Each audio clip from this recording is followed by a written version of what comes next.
Assalomu alaykum hammaga, hurmatli ijtimoiy tarmoq foydalanuvchilari. Bugungi qilgan ishlarimiz Namangan viloyati Norin tumanida qilingan ish. Fasadning izini uyimizning oldi ko'rinishiga moslab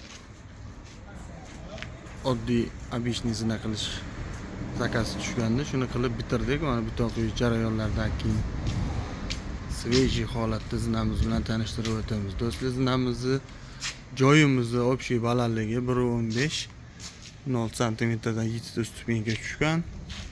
Plashadkamizni uzunligi общий 7 metr. Ikkita aka-uka bolalarga uy qilingan.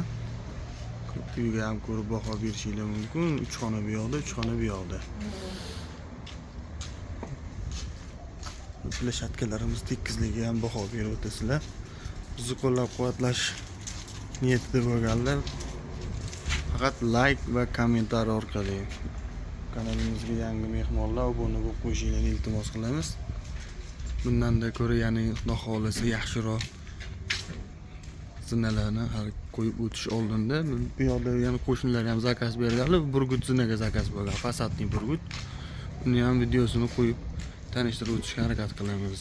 Bunaqa xizmatlar kerak bo'ladigan bo'lsa, zinachi usta xizmati Ali Zinalari kanalida ofitsialda telefon raqamlarimiz bor. WhatsApp, Telegram, ijtimoiy tarmoq aloqalari mavjud. Bemalol telefon qilib murojaat qilishingiz mumkin. Hammaga xayrli kun.